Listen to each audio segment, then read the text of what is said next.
Hello, good afternoon, and welcome to round six of the World Monoposto Sim Racing Championship 2025 from the Temple of Speed itself, Monza in Italy. After a frenetic and slightly controversial end to the last race in Austin, we're going to have a much calmer start to this race because, of course, historically, turn one, lap one at Monza, no problems whatsoever. So stay tuned for that. Once again, I am joined by Robin Ciuman. Robin, good afternoon. How are you doing? I'm doing very well.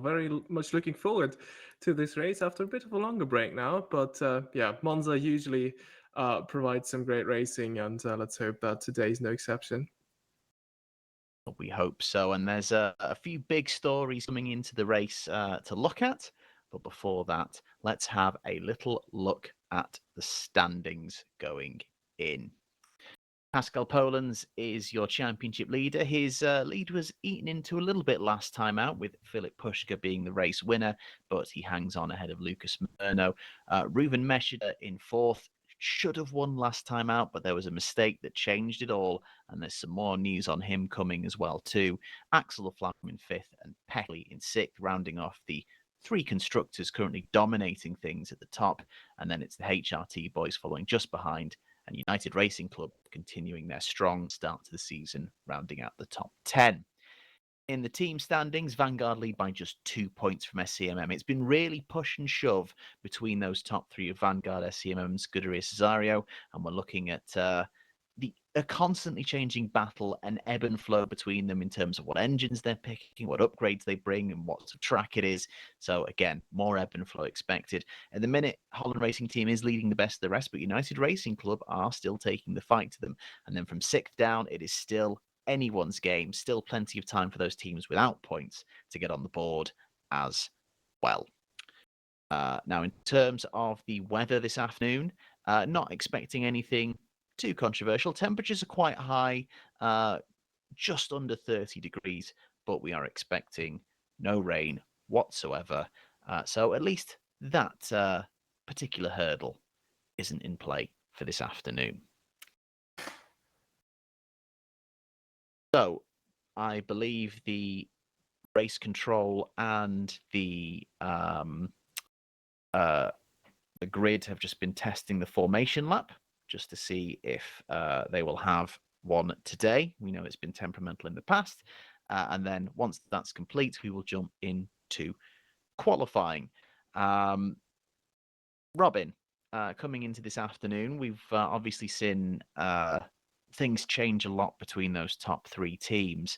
Um, as ever, we've both been kind of talking to people throughout the grid in terms of, what they think is going to happen this afternoon. Who is it looking like has maybe got the edge today? Well, I think it is hard to look past SCMM, and I think Philip Pushka is, all things considered, the main favorite for pole and the win today. Vanguard have been catching up, uh, but it is well, the circumstance is that Pascal Pollins didn't have much time to prepare and to test for this race, so they're kind of winging it on strategy, is what we've been told. So despite the car being there or thereabout, they are on the back foot in terms of preparation. But then, SCMM, you've already teased at it, some big news at that team. So maybe we can also talk about that. So. Yes, so the big news is last time's pole sitter and a one-time race winner this season. In fact, a race winner in every season of WMSC so far. Ruven Meshida has mutually agreed with SCMM to terminate his contract, and he has left the team as of now. So, well, more on that in a second. We've just had an update from Race Control, and they will not have the formation lap today. Clearly, the test did not go as planned, so we will go in without a formation lap this afternoon. And also, you may remember we had a false start last time due to some issues with the server and people being kicked from it at the start. They've got fail safes in place to hopefully avoid that this time around, so we should hopefully have a smooth start to the race this afternoon as well.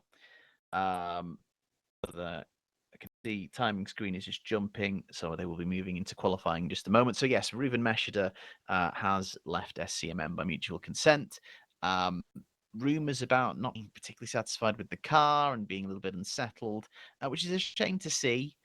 Because he picked up his first pole of the season last time out. He's won a race already. He was near the top once again. But he left. Gino Gajano, the team boss, is stepping into race today, but they will be naming a permanent replacement in due course. Big news that, Robin. Really surprising. Yeah, this came out of absolutely nowhere. I mean, we talked about this before the race as well. I mean, he was leading in Austin. He took pole position, as you already mentioned. So it should have been his race win, except for that mistake, of course, into the penultimate corner. So yeah, it's really coming out of nowhere, and it's a big knock in SCMM for SCMM in that constructors championship fight. As now Gino Gigiano has to fill in. He did already, and he scored a good amount of points. The one time he filled in, I think it was at Kyalami. But yeah, now in the middle of a title fight, having to search for a replacement, that is a tough ask for SCMM. It is, and as mentioned, it's so close between those top three teams. Uh, SCMM currently lying second with 90 points, two behind Vanguard Engineering, and obviously Scuderia Cesario are not that far behind, and they have a strong, solid driver lineup of their own. So it's really going to unsettle them, and it's going to make things difficult going forward to try and maintain that in this fight. But yeah, let's see what Gino can do and who he's going to grab to get things going. Um, I'm just looking at the timing screen. At the minute, it's still showing practice. So as far as I'm aware, they still have not jumped into qualifying server just yet. So we should be, hopefully, jumping over any second, unless it's going to quickly refresh it, make sure it is displaying correctly as indeed the practice server.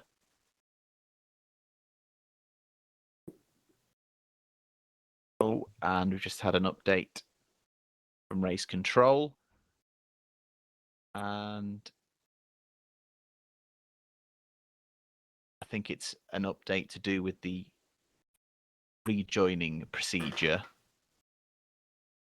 Bear with me. I'm hearing it right now. You guys aren't. So I'm trying to speak while listening, which is not ideal.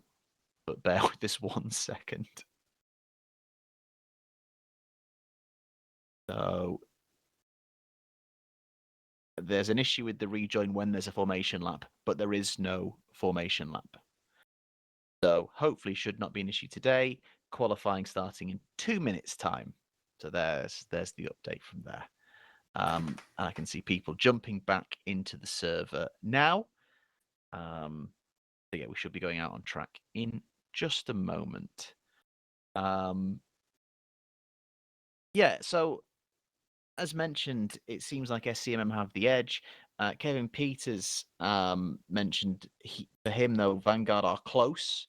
And for him, he believes a double podium is a must.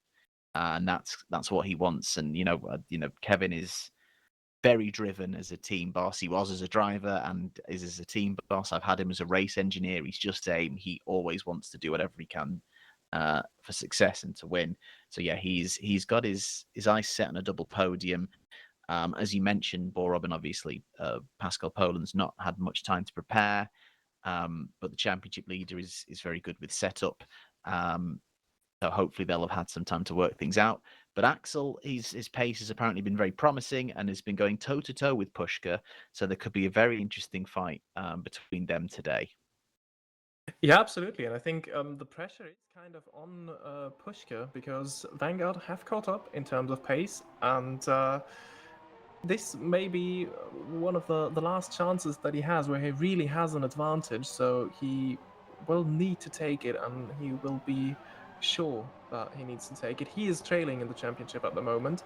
Yeah, he needs to get close to Poland's in terms of points. Currently, he's 9 points behind. No, oh, my quick maths Right, he's 11 points behind. Apologies. Uh, yeah, so this is an opportunity today that he needs to take, I think. Absolutely. And the session starts 15 minutes of qualifying. And Pascal Olens is leading the field out, as is often the case. Always likes to try and get out on track early and set a marker down. And obviously, with it being Monza, the toe could be important, but Pascal Olens doesn't seem too bothered about that at this moment in time. He's just going to get out there and hopefully set a marker down. We currently have 19 in the server. Of a potential 24 seats. There's at least one substitute that I've been made aware of by Paul Muller from his stable of drivers. Harley Self, who usually drives for Velocita, is being promoted up to Infernal Void for today, replacing Victor B. And Thomas Rashka is back in for his second appearance of the season for Velocita. Now, Pascal Olens has been a bit tactical there and let a car go ahead, but they are quite close together, so I don't think that's particularly going to help when they reach turn one. I think they're just going to trip over each other. I don't think that's particularly the best. And Yeah. yet, Pat Olens has had to bail out of it. That was not very well thought out at all. I mean, the good thing today, no rain expected. It's still 30 minutes to go, so it was worth a try, but I don't think he'll be trying this again. I don't think so. In the meantime, we go on board with Alexander Knezovic, who is now looking set to deliver us our first time in qualifying. And a lot of upgrades being brought by teams today. And HRT have, rather unsurprisingly, decided to focus on rear wing drag reduction coming into Monza, +5 upgrade points used. Let's see how much it can help them. And they're getting over the curb through the Scari chicane. Now they're going down to Parabolica. One corner to go. Famous circuit. Runs out wide very nicely there on the exit of Parabolica. The first benchmark coming in. Across the line we go, and it is a 1 minute 22.2. In the meantime, a little bit of racing action early doors. Gabriel Peckley is scrapping with Flam, potentially. And worth noting, as you can see, there's some slight... Oh, Gino Gajano without a wing early doors. And here comes Philip Pushka. Now, worth noting, you may see some slight differences in liveries today. Philip Pushka in the SCMM there. SCMM are celebrating their 10th anniversary, hence the special colours today, and they've abandoned the red for a black and yellow scheme, and Pushka goes second. In the meantime, Murno has taken the top. There's Machado. Machado scoring his first point of the season last time out for Tenza. He continue this run of form. Tenza also bringing an update, but their focus is 1 point of engine cooling. But it's not a bad start into the top 10 once again, just ahead of Fragoto. That is a good one from LaFlamme. Could be a big improvement. I think his first lap may have been slightly disrupted as well, and it's on pole by a second. Poland's immediately moving in 4/10, and that is very strong showing in the early part of this session from Vanguard Engineering. Murno, I think, has just improved to under a second as well, but still a little bit of a gap. In the meantime, Ruslar over the line. He's giving a tow to the people behind him. I think that's the start of a flying lap for someone. In the meantime, Maxime Berlioz, may remember, appeared towards the end of last season, I think the very final race, and scored points on Optimal's final race as well. Very solid outing for him. And he signed up early doors to be a super sub, and he makes his super sub debut this season, I believe. And it's 8th for him. So very good showing. Obviously, a sixth place in Japan, his only race so far, and immediately he's put it into the top 10 once again. Really impressive from him. Yeah, as we are currently on board with Lucas Murner, who tries to improve from P3, and we also see a special livery, as they always have, Scuderia Cesario, their home race, and they're racing in yellow, so all of the red teams have ditched the reds and have gone for a different color scheme this time. But this is not going to be a big improvement in terms of position, I think. In terms of time. Oh, and Gino Gagiano, the team boss and driving today for SCMM, has just been given a five grid place penalty. I'm assuming that's going to be for impeding. We haven't seen that, but yeah. So wherever Gino Gagiano qualifies, he will be knocked down the order. At the minute, he's not even set a time, so the grid penalty is not going to affect him too much from where he currently is. In the meantime, Philip Pushka just edges ahead of Lucas Murno, and at the minute, Vanguard seem to have the pace. Yeah, absolutely. We did not expect that. I thought maybe at the beginning Pushka impeded somewhere on that lap, but he's not getting any closer. But also Poland's 4/10ths down on La Flamme, so either they have not fully pushed, or La Flamme has put something special here around Monza. One note on the Gagiano situation, it might also have been that he caused a collision. We saw him running around without a front wing Of right course. at the beginning of this session. We haven't seen what happened there, but this could also be the cause of that 5-place grid penalty.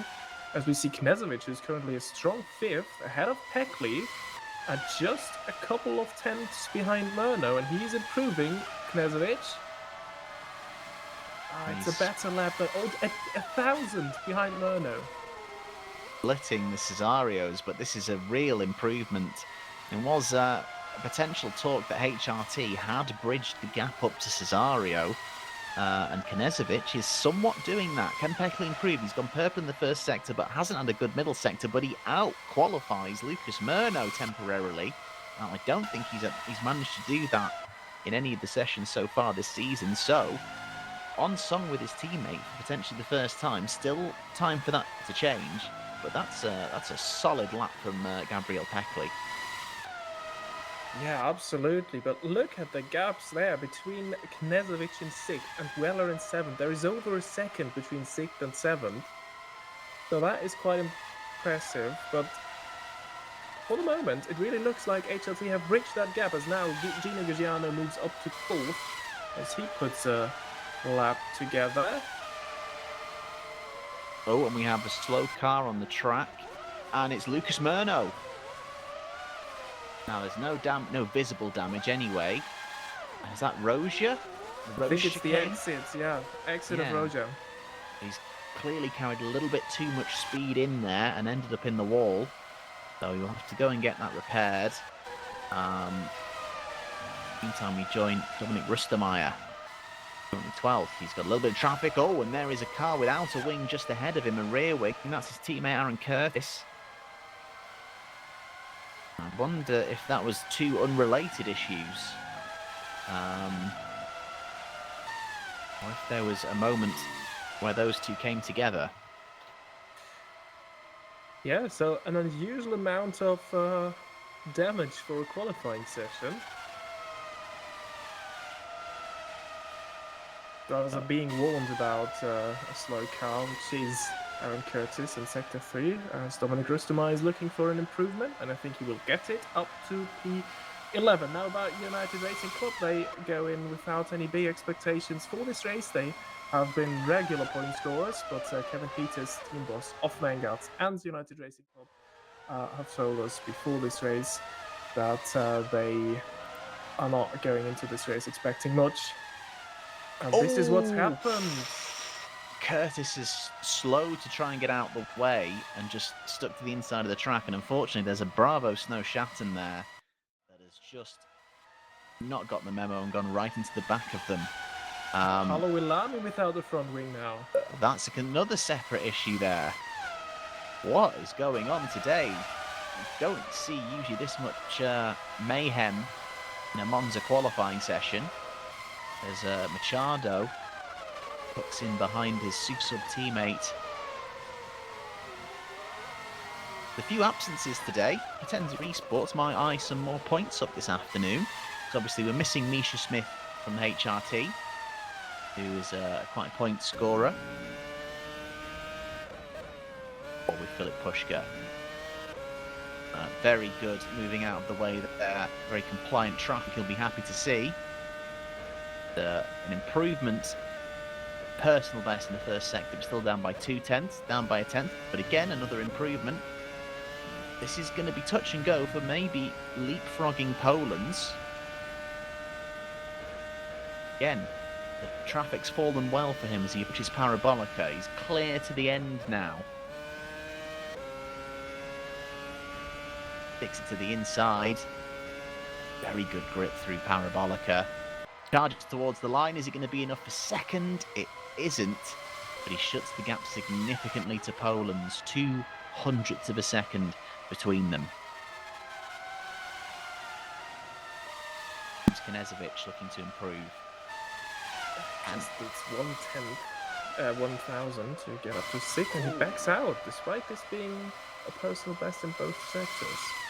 It's so close between Gajano, Peckley, Murno and Knezovic. That could be any order, potentially, for that fourth down to 7th. And here comes Gajano. Remember, obviously, Gajano will have a 5-grid drop, though. So that will shuffle him down and out of the way of these. Eisel just catches the inside of that first curve of the Roge chicane. That is effectively this lap, I think, done for. And it's a layout like this when there's, not that many corners. It is all about maximising. Murno, in the meantime, improving just behind Pushka, as Pushka immediately gone again and looking to improve. This is even closer. Oh no, he's going to go in, and that does make sense considering we've just got 2 minutes 20 left. Everyone is going to be looking to kind of strap on some fresh rubber and go for a final run. Which means will Laflamme finish this lap? He decides to. Is it an improvement? It is. Not by much, but still an improvement. Axel Laflamme, fine form indeed.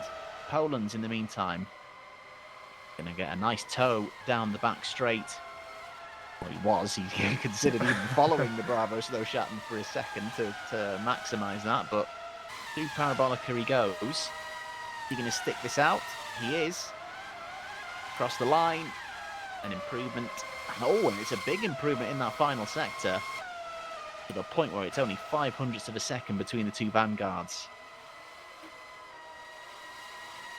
Axel Laflamme is currently looking for his second pole ever and his second pole of the season. It would be Poland's second pole of the season as well. Both tied on 1 for this year. And Lucas Murno improves. And is he giving a toe to his teammate? At the minute, I feel like he's just in the way.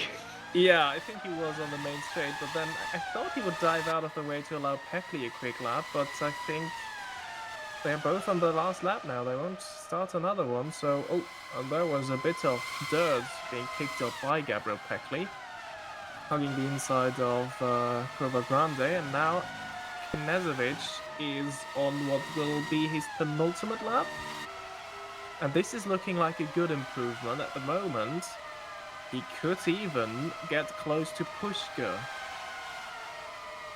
From what we can see in the sector splits. Sorry, go ahead. No, I was going to say, it's just how well can he hang on through Parabolica. He's taking a much wider line through there compared to others, it has to be said. And it is enough for 5th. Poland has just taken provisional pole. And grabs it by 0.1 of a second. We have a slow car in sector 2. In the meantime, the Cesarios are still kind of running in formation. I think tried to help Peckley there on the second part of his lap, but he's down by 0.7 in the first. So I'm not sure if this is going to be much of an improvement, and he decides to call it quits. They leave it at that. Meantime, is there a right to reply for Axel Flam to try and get back ahead? Here comes Pushka. He's 5 tenths down. So that first sector, I think, has pretty much written off his right to reply. I don't think this is going to be an improvement. I can't see Flam on the timing screen. Oh, wow. Okay, Out maybe of don't. nowhere, purple middle sector. Don't write him off just yet. Okay. So But he's back out.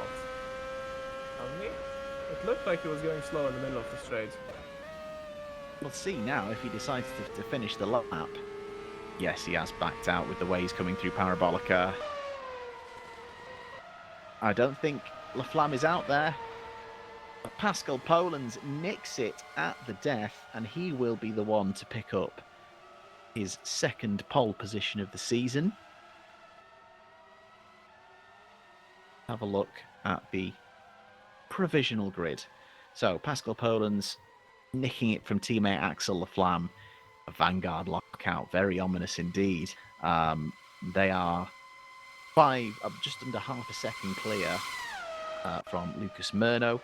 Filip Pushka is fourth, ahead of Alexander Kezovic, a great qualifying for him.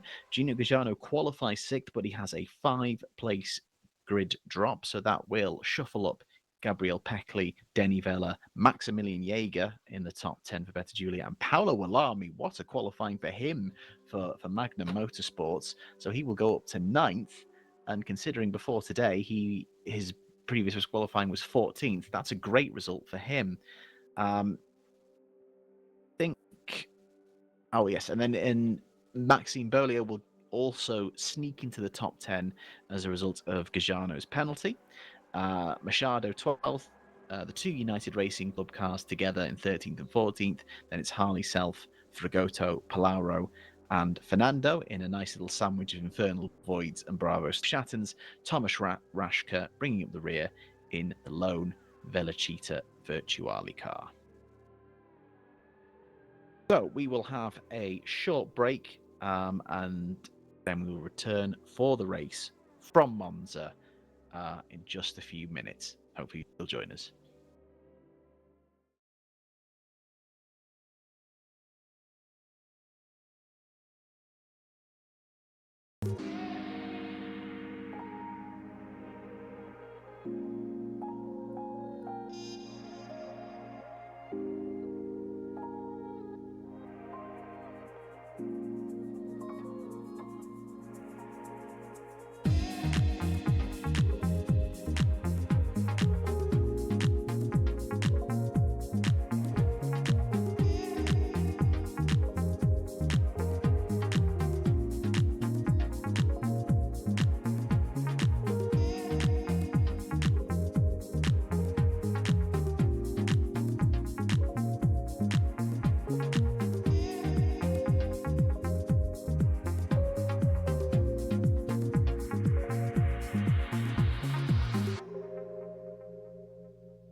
monsters inside all of us.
Welcome back to round 6 of the World Monoposto Sim Racing Championship from Monza. We're just catching the end of warm-up. There was a slightly delayed start once again, as at the end of qualifying the server crashed. So unfortunately they've had to rebuild the grid and head back in. But we should all be set now. We're going to jump into the race session in just a moment. But first, let's have a review of the grid for round 6 of the championship. And it is a ominous front row lookout for Vanguard Engineering. Pascal Polens nicking it from Axel Laflamme. Lucas Murno, a fabulous third ahead of Philip Pushka, the man who was tipped his favourite pole. Alexander Knezevich is fifth. Holland Racing Team bridging the gap to those top teams. Gujano qualifies sixth, but will have a 5-place grid penalty, which will promote Gabriel Peckley, Denny Vella, Maximilian Jaeger, Paolo Wallami, and Maxime Bolio. Wallami and Bolio, especially incredible performances from them. Mateus Machado will remain 12th. It's an all United Racing Club row 7.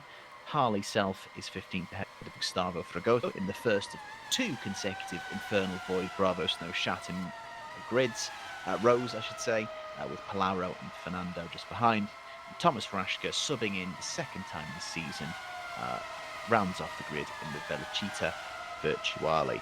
Some notable names missing this afternoon: Misha Smith from Holland Racing Team, Daniel Benton Reader, a regular point scorer for Beta Julia, isn't here.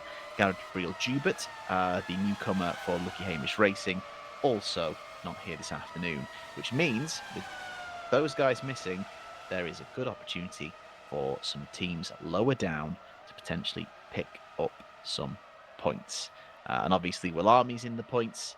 Bolio for Potenza is starting in a points-paying position. Machado, who scored last week for Potenza, starting just outside the top 10. It's a big afternoon, but then you also look at the Infernal Void guys who are going to be desperate to score points. Bravo Snow Shatton have been close on a couple of occasions. So obviously Fragoto will want to try and make up from there.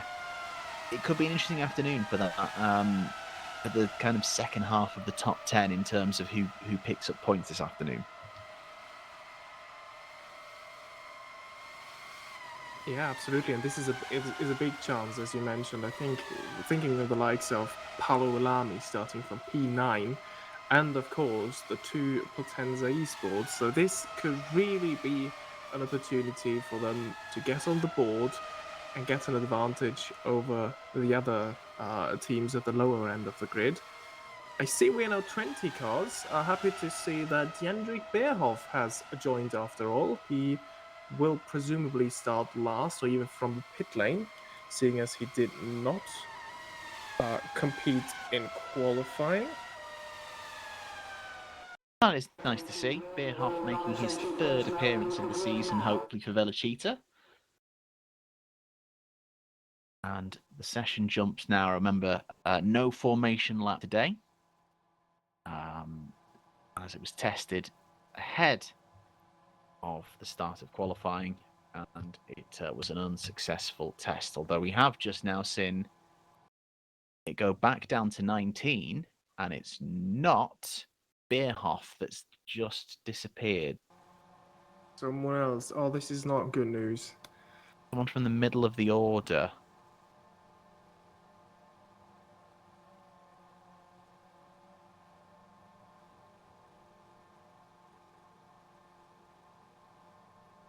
So the session is going to be restarted. This was the rule in play from last time, which is easier when there isn't a formation lap and then having to reset the grid. Oh, and they are having to reset the grid now.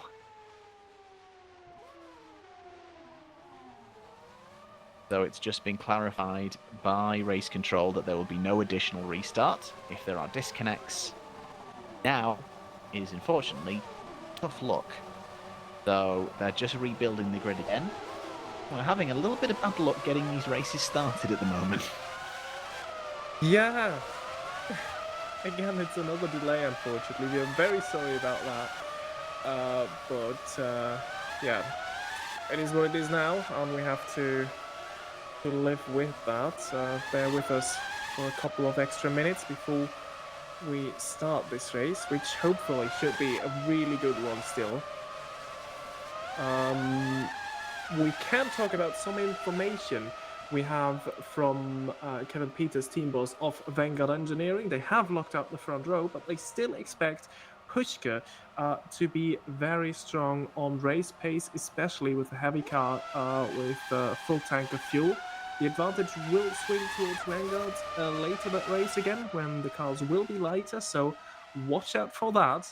The advantage we saw in qualifying might not be as clear in the race, but Pushka first has to clear Murno, who qualified a very strong third. Indeed, and remember, there is no DRS this year, so an overtake is not going to be as straightforward as sitting within a second and then hoping the car ahead doesn't have it. You're going to need to use a bit of slipstream. You need to have, obviously, your straight line speed and as minimal drag as you can. You need to get the move done the old-fashioned way. So yeah, no DRS, no push to pass. It is just get the move done as it was in the olden days. We'll see how difficult that makes it for especially Pushka, who's going to try and come through to make his way through the field. Yeah.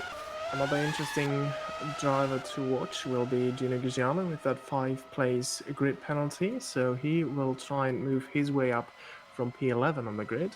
That should be a very interesting one as well. And this is crucial for the Constructors' Championship, as SCMM looking for a second driver at the moment to stay competitive. Giugiano for the moment filling in, but he will not be the permanent solution. So at least that is the plan at the moment. And Giugiano has at least had good performances so far. He subbed for his sister team, Potenza Esport, and scored their first point of the season back in South Africa. And then on his other appearance for SCMM in Canada, he finished sixth. So expect to be a point scorer at least, and hopefully they can at least keep pace for now. Yeah, as you say, it's not going to be a permanent solution. In using Giugiano. I think he very much would rather be the team boss and have the drivers do the work. So we are now have the 1 minute warning from race control that we will jump into the race session. However, this time, whatever happens, happens. If people disconnect, there will not be a restart. So jump through in a moment. I think it was Maximilian Jaeger that ended up being the person who disconnected, unfortunately, but they're back in now, so we have 20 cars.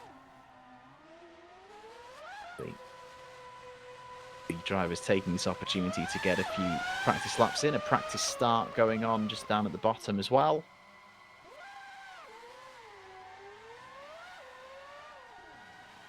Wait to move over. In terms of strategy for today's race, Kevin Peters also let us know that, at least for him, their focus has been on the prime tyre, which is the hard tyre, and is predicting either a 1 or 2 stop race. And remember, it's essentially you have soft, medium, hard tyres, and as is the case in Formula One, you have to use at least 2 of those dry compound tyres throughout the race. No rain expected. So we are expecting a dry race. So no formation lap. We will hopefully see the grid slowly populate now. 20 cars in the timing tower on the left, and it remains 20. Hopefully no one will get booted out this time. And interestingly, yeah, it is. If the timing screen that I've got here is accurate, the majority of the top 10 have all gone for prime tyres to start the race. The highest non-prime tyre or hard tyre is Gabriel Peckley on the mediums. Sorry, not Gabriel Peckley, Denny Vella, sorry, on the mediums in 7th. So, very interesting. We're just waiting for Murno to pop in. And here we go. The revs come up. The lights come on. And away we go at the Temple of Speed. It's a really good start from both vanguards, and I think Pushka's even got a little bit of the drop on Murno, but Murno swoops across into the dreaded lap 1, turn 1 at Monza, the Rettifilio chicane. Can everyone keep it clear together? Oh, and I think there's been collision just in the first part of it. We've got wings sprayed about, orange wings, infernal void wings potentially. So sorry, Paul Muller, team boss, is usually watching. But the front of the field seems to have gotten away okay. Poems from LaFlamme, from Murno, from Pushka, and Pushka is having to defend at the moment. I think there's people taking across the sausage curb slightly at the Rose chicane. Got one car at least missing a rear wing. It might be both Infernal Voids. I think it's both Infernal Voids are missing a rear wing, if I've seen that correctly. So we've got Harley Self there in 11th.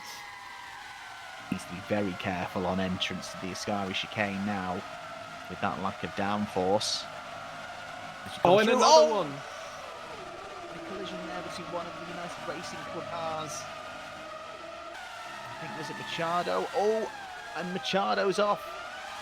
Multiple incidents on this first lap. Mateus Machado has been able to keep his wings on the car.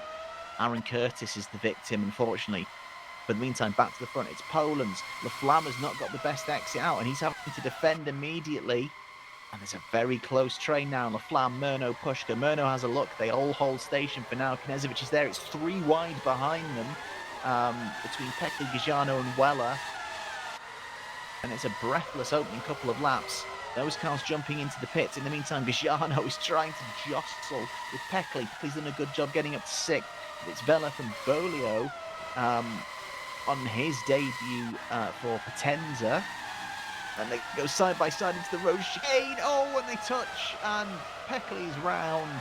Oh, and then there's a collision from in the background. Not sure who that was that clattered into Peckley, but I think Peckley has now lost the wing as a result. And I wonder how the stewards will see that one. And here comes Peckley. Yes, front wing missing. That looked like Sebastian Vettel 2018 move there, where the car on... Well, reverse, actually. The other car spun back then. This will be very interesting to see what the stewards think about that. For the moment, I think Gino was alongside. But we will need to see a replay. It's a tough one. It is a tough one. That when they're it's 2 cars going side by side into a very tight gap. And here we go. So side by side again. Ooh, that's hard to tell. That's a tough one. Oh my goodness! And I think that is the magnum of Paolo Willarmi that ended up taking the wing off. Just can get through. In the meantime, Pushka has just been able to get past Lucas Murno. LaFlamme has been able to open up a little bit of a gap, but can Pushka now attack? You mentioned earlier, Robin, expected Pushka to be strong in these early stages, so he's going to hopefully try and split the vanguard as soon as he possibly can. Yeah, absolutely, but for the moment he's sticking with LaFlamme, so this is good news. In the background, Knezovic is also still there or thereabout. Now they're coming up to lap the first car, which has almost stopped there on the side of the road, but they keep on going. Gabriel Peckley has received a penalty. And imagine he's just gone into the pits to repair his damage. I wonder if it's just had a pit lane speeding penalty handed out automatically by the game. I think that may be the case, and his poor start to the afternoon gets a little bit worse. In the meantime, Philip Pushka, fastest lap. He is now taking the fight to the vanguards. Yeah, but this is also a thing that we saw throughout the season. The vanguard's very strong in a straight line. Let's look at the start again. This is how the Infernal Voids have lost their rear wings.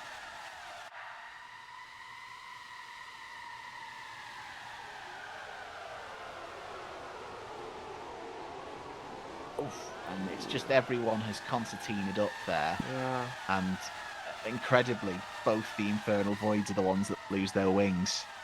It is looking like a curse. Paul Muller does say it, but of all the cars, both the Infernal Voids in all that is just typical.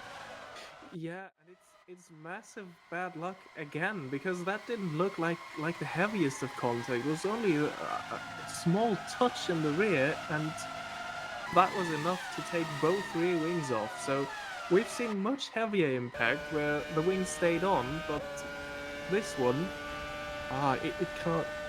It's inexplicable. It has to be a curse. Yeah.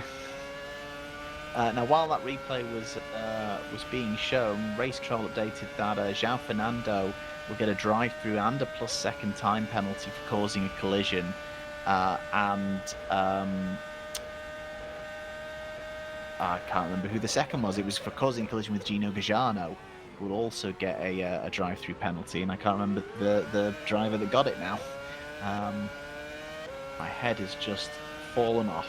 Yeah, I must admit I didn't hear it as well because we were just looking at that replay and commentating over that, and it was like a big amount of information that we got in very few seconds there. I think But it was Vela. I think it might have been Daddy Vela. Yeah, might be. Yeah. He is around Gagliano. We did not hear anything about the Gagliano and Peckley incident. We did not hear whether it was no further action, but there was definitely no penalty given for that one yet. So this is Danny, either. thank you for confirming it was Vela. Sorry, thank you. Yeah, thank you. Yeah, so we're still waiting on an update on that one. In the meantime, though, as you saw, Philip Pushka was getting closer and closer towards the road chicane there. Didn't think about it, but not the best entrance of Parabolica there. Maybe dirty air affecting. And now he's lost a considerable amount of time there. So he's definitely not going to be lining up the Flam on this lap. He's going to have to play the long game. As like I say, no DRS, no push to pass. You've just got to get close. And in the meantime, Poland has to bail out. That's very interesting. All of a sudden, the Flam and Poland's got very close together, and Pascal Poland's had to duck out the way. And actually, is the Flam racing Poland's now? Is the Flam going to make the move up to the Rose chicane? He does. Oh, he has to really brake. He goes in a little bit deep, but he's had to lose it. And all of a sudden, this has allowed Pushka to catch back up, and Kevin Peters must be spitting feathers. What are they doing? Here comes Pushka, and Murno's joining the party as well. And all of a sudden, the front two has become a front four. Yeah, I don't think that was smart by Axel Flam to go for the move there. He has brought both Vanguards into trouble now. Pushka is trying it around the outside. This is never going to work, but the Flam runs wide, and that is a position gained for Philip Pushka. And now Lucas Murno is swerving in the background. They were almost three wide. Now the Flam has the superior straight line speed and ahead of Parabolica even. Moves ahead of Pushka again. So the straight line superiority is saving Vanguard here at the moment. Oh, and that spares some blushes there for La Flam. And yeah, very interesting. I wonder why, because it all got started with Poland's losing it into turn one. And interestingly, Gabriel Peckley has been given a warning for causing the collision of Gagliano. So despite coming off the worse of the two, no further action and a warning for Peckley. So he's probably not going to be super happy now down in 17th, having repaired damage and served a penalty. Long way back for him. Yeah, but I mean, I agree with the no further action thing because we heard ahead of the race that it is now racing wheel to wheel if someone has their car significantly alongside, which means at least 3/4 of the car alongside. You have to leave them space, and I think Gagliano was significantly alongside Peckley in the braking zone. It looked like from the one replay that we saw that Peckley was just turning in despite Gagliano being there. So I guess this might be the reason why it was a warning. In the meantime, Pushka again was very close at the exit of Ascari to Axel Flam, but again, the straight line speeds of the Vanguards leading to La Flamme pulling away in the background. Murno now seems to be having a little look. And it's interesting, we know that the Vanguards have got like good straight line speed, but also they've brought an upgrade. They've reduced. Oh, and And it's that happened is again. crazy. Is that 2 unforced errors from Pascal Polens? This time Laflamme does go through, and Polens has to slow. I imagine that's going to be track limits from the game. You'll have to slow to avoid getting a penalty. And he's had to now give up not just the lead, but second and third as well. What is happening with Pascal Polens? We mentioned before that he didn't have much time to prepare coming into this race. Is he not happy with the setup? Because twice under braking through turn 1, he's ended up having to essentially go off a bit of runoff. And now Axel Laflamme leads the race.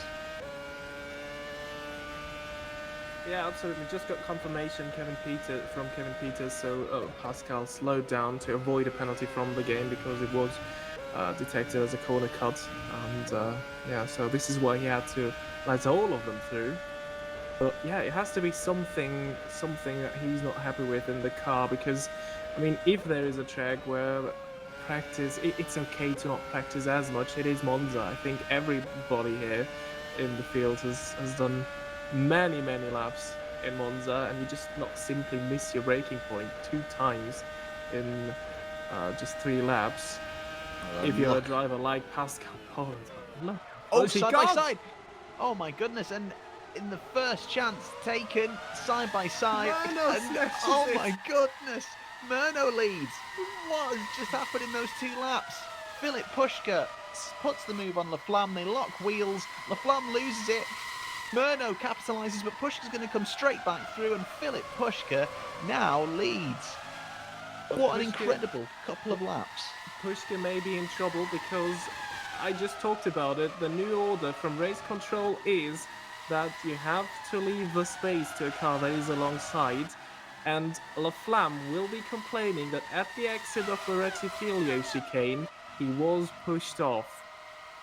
And I think he's got a decent pace there. They were side by side quite well all the way through, but yeah, I think maybe that locking of wheels on exit was a little bit naughty. So incredibly, we've gone from Polens Laflamme, Pushka Murno to Pushka Murno, Polens Laflamme, with Polens losing it in turn 1 under braking, and then Pushka lining up the move really nicely, but then a little bit of afters though that's really changed the order of things. So how quickly can Vanguard get back up there? This is going to be really important, I think. Opponents to try and make the move. He's going to have a look into turn 1, but then thinks against it. My God. Oh my word! Pascal Polens under braking into turn 1 does not seem confident at all. And this time it was Laflamme. Laflamme almost took the rear wing of Polens there. very strange. Is it a disconnect? Is lag the issue? Polens, DNF, he's disconnected.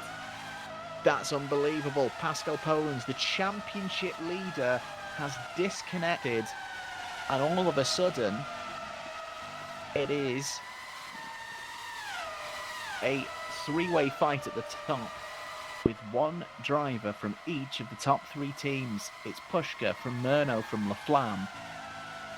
I think that's what the issue is. That's why Polens was struggling with his braking points and under braking. He's getting lots of lag, and his car position is moving about all the time. That's why. What is it with Monza and crazy races? That is unbelievable. Philip Pushka was victim to a disconnect here, while in contention for the win. I think not last year, but the year before. And now it has hit Pascal Polens. I wonder if he'll rejoin. If he does, he will be at least 1 lap down, and we'll be hoping on maybe a safety car to bring him back into things. But wow, huge for the championship. And now Pushka Murno, they will be licking their lips. But Axel Laflamme's got to do what he can, try and get back into it. His best result ever is second for Kostec. He's yet to get a podium for Vanguard. He picked one up this afternoon, but from this position, can he aim for more? He has led already. But wow, what a crazy few laps that was indeed. Yeah, absolutely. But the positive thing for Laflamme here is that he has the straight line speed. So if anyone can, Oh, and all of a sudden, another twist. Philip Pushka has been told that he has to let through Axel Laflamme or accept 5 seconds time penalty. So that is the punishment for, as you pointed out correctly, Robin, Pushka not leaving the space on the exit of the Refugee chicane and essentially forcing Laflamme down from second to fourth. Considering where Lucas Murno is, I wonder if he's going to just take the 5 seconds. But that being said, Murno is clearly in the weakest car of the three, so he might fancy himself to get back past. It's still early stages in this race. So, yeah, I wonder what he's going to do. What would you do, Robin? wow. I mean, I think we've seen how difficult it is to overtake if you're not in the vanguard. So I think I would give the position back. Because if we stay like that for the entirety of this race, he will only finish third. And Lucas Murno, out of nowhere, might retake the championship lead. And now this looks like, is Pushka letting them through or is he defending? He is defending. So I think Pushka will take the 5 seconds. But the issue is, Laflamme is very close now and he has the fastest car in a straight line. Look at that, already towards Parabolica. Murno again, round the outside. Laflamme rubbing his hands in the background. We weren't expecting the Cesario to be so competitive. Cesario have brought no upgrades this weekend. The SCMM's brought engine cooling! Oh, whereas Laflamme in the straight line speed, they bang wheels, but Laflamme is going to go all the way through, and I wonder if that is going to be Pushka essentially admitting, okay, I've given the place back, and Laflamme's going to go right around the outside, and that is how you get a move done at Retafio. That was very nicely done, but the compromised exit from Murno means Pushka's coming back. It's not done yet. Slipstream changes hands. Murno bangs wheels now with Pushka. Mirrors are included. We need to be careful. But Laflamme now, at least for now, retakes the lead. He's got Murno right behind him, and got to use that straight line speed. And Vanguard have brought rear wing drag reduction as well. They need to make it count as much as possible. But now Pushka's got to try and get past Murno again. It's so close, and Murno is absolutely doing an incredible job in that Cesario. They weren't expected to be as high up today. Yeah, absolutely, and I think as it stands, he might still take the championship lead. He's 4 points behind Pascal Poland, who won't score, and this almost looks like a safe podium for Murno at the moment, unless... Okay. So, interestingly, Poland's has rejoined and is a lap down. So if there is a safety car and he gets to unlap himself, there's an outside shot at points that he's going to need that to get him back into it. Lucas Murno has been given a final warning for causing a collision with those wheel banging incidents, and Harley Self has been given a warning for not being able to pull away from Gustavo. I'm assuming that means Fragoto. So I think that may be an issue with Fragoto trying to lap and Self trying to unlap himself. So he's been told to essentially just resolve that because you're getting in the way, I think, is essentially the wording from race control. Yeah, and that is interesting news because that means Poland is actually 3 laps down, because he is 2 laps down from Polaro, who's the last car on the road. Even 4 laps we've just been confirmed by race control. Yeah, there we see it. That's the gap to the leaders. Apologies, yes, of course, it was interval, not to leader. So yeah, Poland's 4 laps down. So he's going to need quite a few safety cars, I think, to pull back in. But we always say this when people disconnect. Always massive respect for people to come back and try and carry on, especially when they lose so many laps. So it's great to see that Pascal Poland has returned and is going to do what he can this afternoon. In the meantime, penalties for Fragoto and Polaro there, as Polaro heads into the pits. it's been a breathless first 15 laps. But in the meantime, Lucas Murno is now under once again from Philip Pushka. The Flam now has an opportunity to try and get clear down the road, especially if these two start fighting. And Knezovic is just behind. And I bet Knezovic is hoping for another wheel bang incident that ends a little bit more violently, because he's in a solid position this afternoon and running really well. Yeah, absolutely. And now Pushka is going for Oh! this. That was not on. I don't think that was on. And that is going to be a penalty for Pushka. Certainly. That was a very silly move. From coming back from outer space there, Philip Pushka. And yeah, that gap was always going to close. And yeah, there's going to be a penalty. Knezovic is third. Knezovic, like I said, Knezovic will just be hoping for something to happen ahead, and lo and behold, it happens. I get that Philip Pushka is probably seeing Axel Laflamme increase the gap, but that unfortunately was not the place. Not heard anything from race control yet, but I'm sure we will. So as it stands, Laflamme, Pushka, Knezovic, Murno, and Philip Pushka has been given a slam dunk drive-through penalty. No option to give the place back this time. And he's in straight away. Drive-through for Philip Pushka. And I don't think you can argue with that, really. So this is a point I wanted to make for a long time, but we have it now.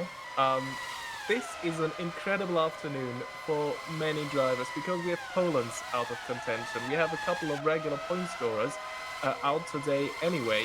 So Gino Gagiano started 11th, is up to 4th, might be in contention for a podium for whatever happens. His best finish in WMSC in his career is a P5, exactly at this track last year. Danny Weller in the Lucky Hamish is in 6th at the moment. Both Potenza Esports are in the points, and Paolo Villami looks to be on his way to score a point with Magnum.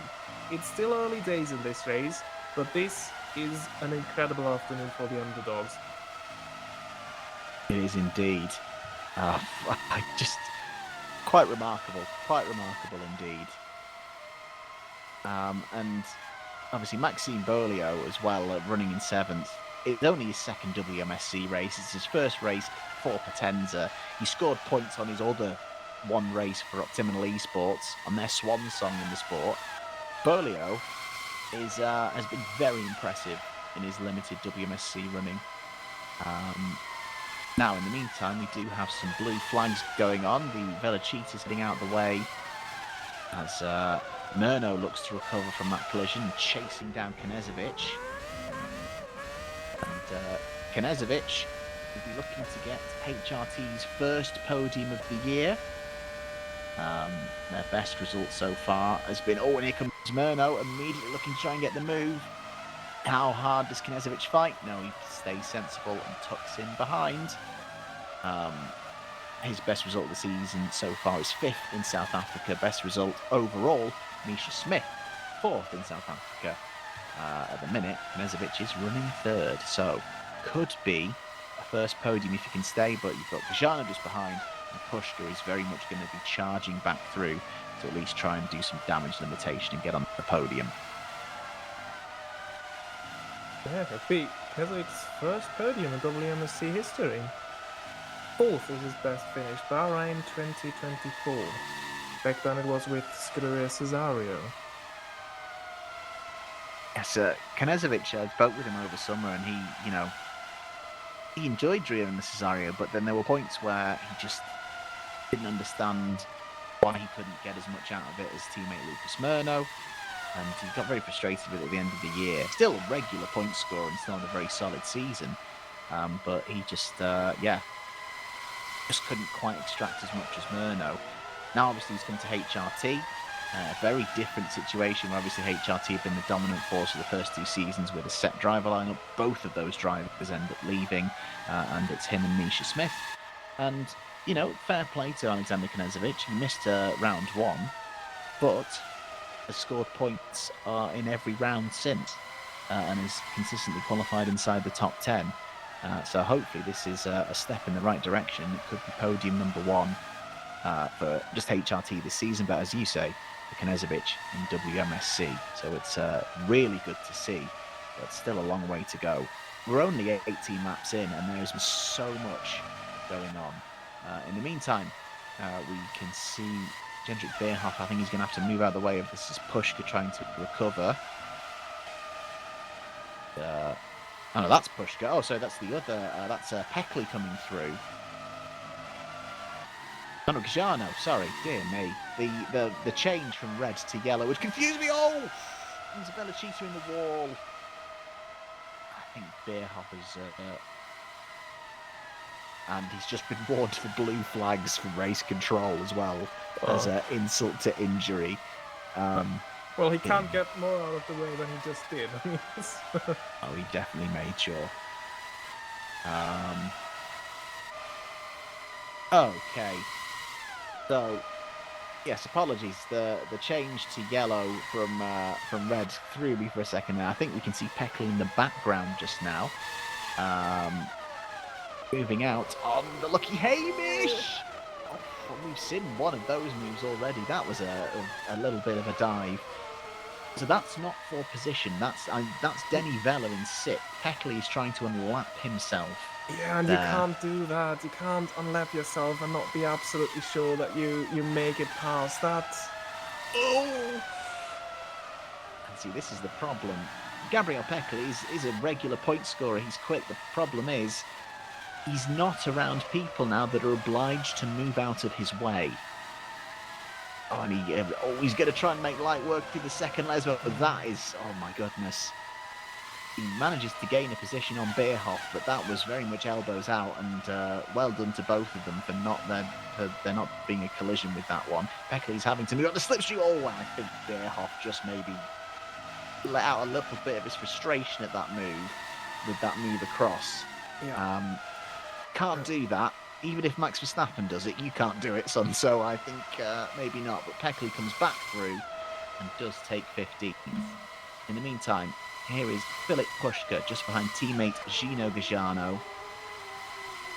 I imagine Pushka is going to be waved through quite early on. And there is a drive-through penalty now for Peckley. That's going to be his second penalty of the afternoon. And yeah, he's penalised for that. I think it's for multiple incidents. In the meantime, as expected, Gajano does move out the way. Pushka is going to be allowed to push on.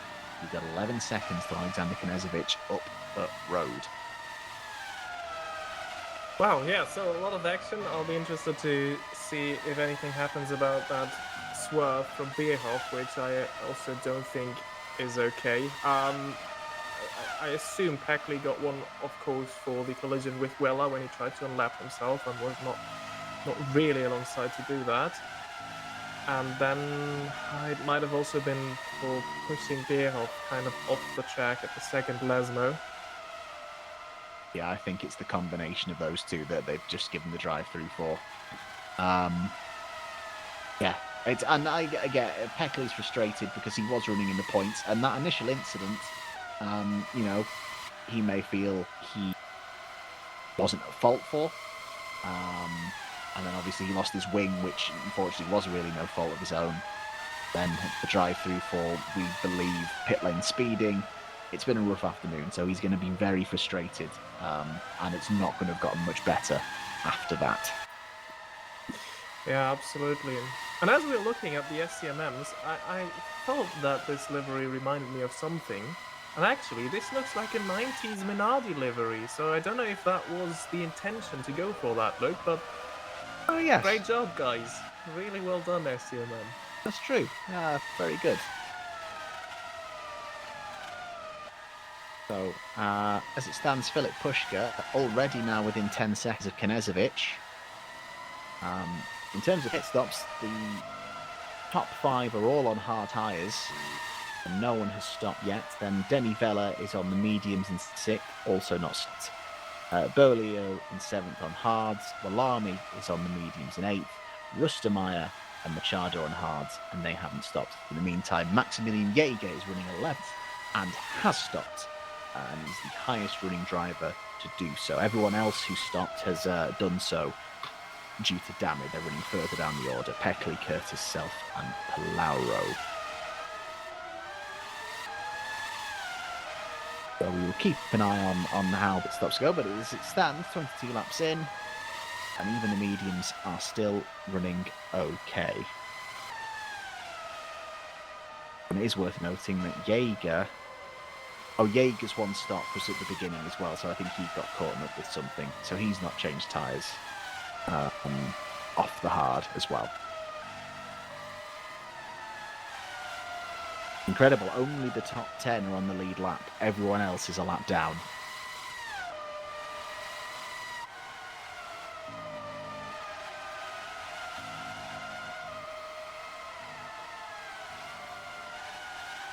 Jaeger, the lone better Julia this afternoon. Daniel Benson Reed are not with us. But Jaeger can be quite happy with his performances. Obviously, Benson Reed are very experienced, scored points in every season, and has scored multiple times this year for Better Julia. But last time out, for the first time, Maximilian Jaeger qualified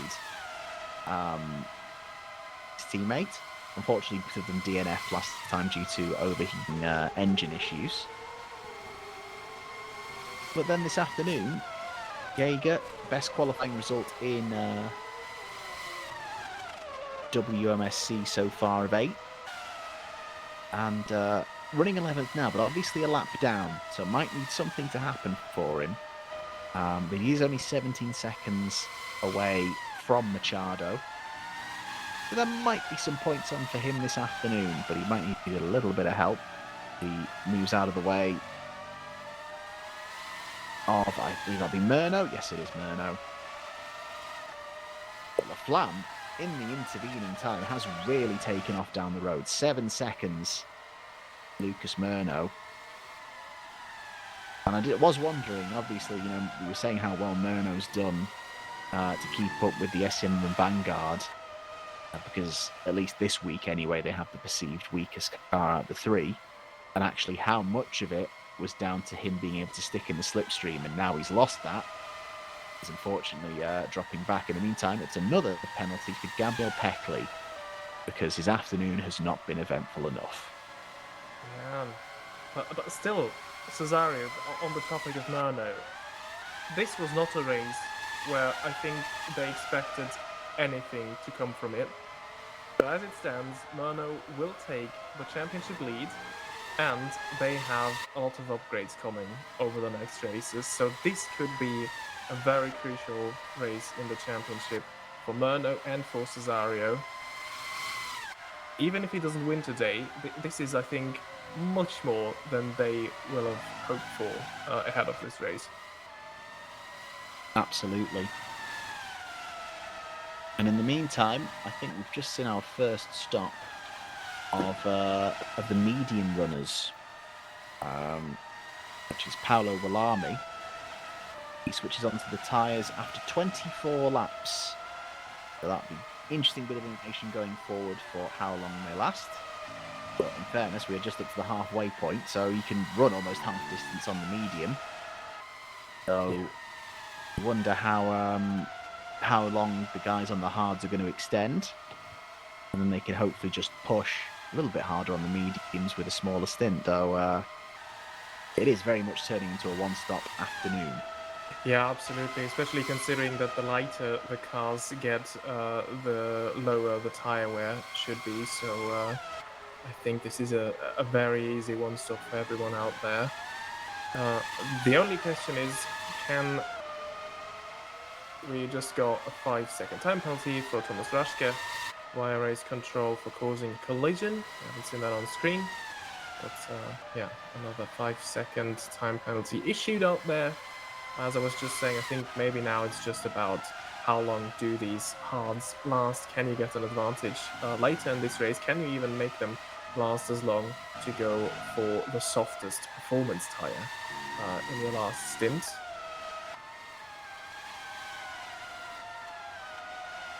At the moment, everything is quite settled. I think this is the only on-track battle that we have between the two Velocitas. Indeed, and I hope Raschke wasn't done for causing a collision with his teammate. He's certainly not going in just yet, but the Velocitas are going to have a little bit of a fight down the main straight. Beerhoff pulls out from Rashka and goes side by side into the braking zone. Gets the move done. And it was against Peckley, apparently, Rashka's move. So obviously Peckley's just up the road. So Peckley's clearly come back through after serving that penalty. And there's been some afters between them. So Peckley versus Beerhoff and Rashka. Both of the Velocitas hangling with Gabriel Peckley this afternoon.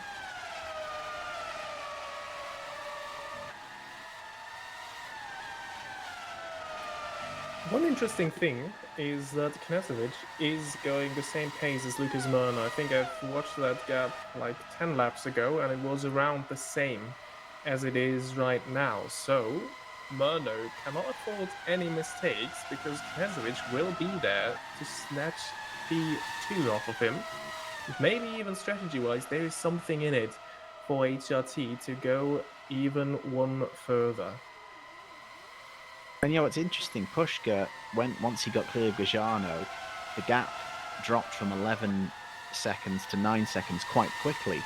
But actually, that gap between them is stabilizing. So Pushka's not just kind of hammered forward and reeled in Knezovic just like that. Knezovic has a genuine chance this afternoon to hold on to third, and as you say, it could be a threat to Murno in second. So it's interesting now that they're kind of not in close quarters and using the toe to kind of keep up with each other.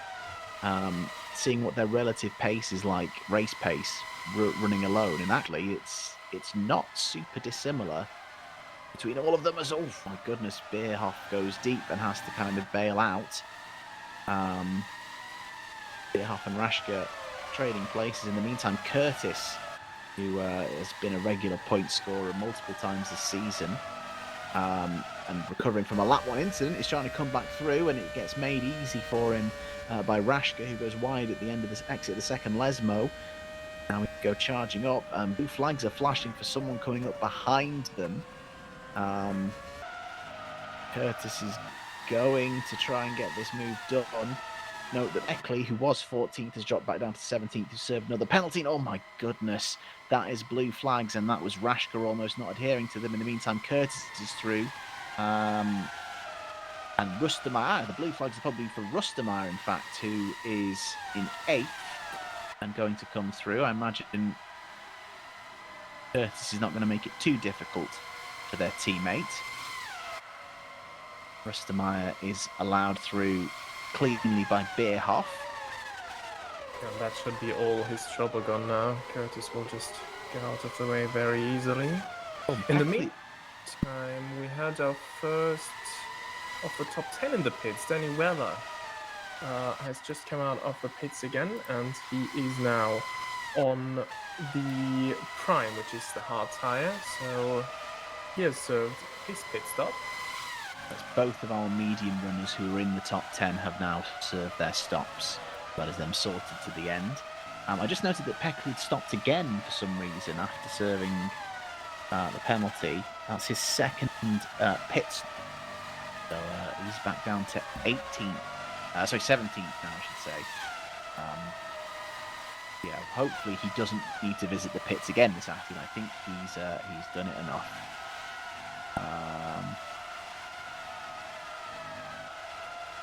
But Denny Vella, obviously joining Lucky Hamish Racing, the team that started the season with one driver and no livery. And it's not been a bad start to him. He's been in the points twice so far, and he could be in for a third time today. Yeah, and ahead of his pit stop, he was running P6, so this could be, I think this might be the best Lucky Hamish finish ever, if I'm not mistaken. So yeah, if he gets back up to 6th, it would be, absolutely. So this could be a very good afternoon. Potenza, both cars running in the points, which is huge. It would be back-to-back points for Machado. Bolio, obviously, as we've mentioned, already really impressive in the fact that he's only his second race. He suits up twice and could be on for 100% point scoring. And then, as has been mentioned in the chat, Paolo Alami from Magnum Motorsports. Magnum have yet to score this season. And to show how well it's been going, the best finish has been 16th. They've not been close to points so far this season, but Paolo Alami this afternoon has done very well indeed. And in fairness, they made a big call. They have thrown upgrade points at the car this afternoon, reducing rear wing drag by 10 and nose drag by 2. They very much decided, yep, Monza, we know what the deal is, and it is paying off. They are currently running 10th, but there is only 6 seconds between Alami and Maximilian Jaeger, so he's being kept honest at least. Absolutely, but we still have to consider Paolo Alami has also done his pit stop. So ahead of his pit stop, he's running in 8th. So Jaeger has also pitted. Yes, but that was on lap 1, I think, because of issues. So he's not changed tyres. Oh, there is a car in the wall. And that is a not a Velocita. Sorry, yes, it is a Velocita. Thomas Raschke in the wall. And he's lost both front and rear wings. Exit of Ascari. Is he going to lose it on his own? Maybe just touching the exit curb? He does. Spins up the wheel on that exit curb a little bit too far over. Does a very good job to make sure he doesn't collect anybody. Oh, no! Well, I spoke too soon. And that is one of the Potenzas. Oh, no. That's one of the Potenzas. Whit Potenza has just been collected. I think it's Machado. It is Machado. Machado is in the pits. Mateus Machado. And this is going to be a lengthy hold-up for damage. And in the meantime, John Palauro has also just DNF'd.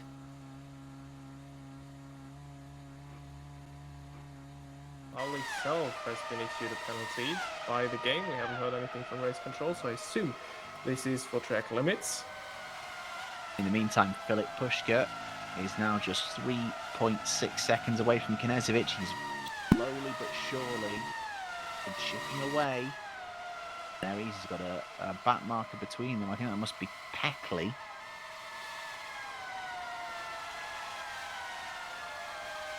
Incredibly, all the cars have managed to keep going, so no safety car. Everyone's managed to get themselves back to the pits. Raschke and Machado still having damage repaired. In fact, it looks like Machado is going to be making his way to pit exit now. But that does promote Maximilian Jaeger, who could potentially pick up his first point in WMSC.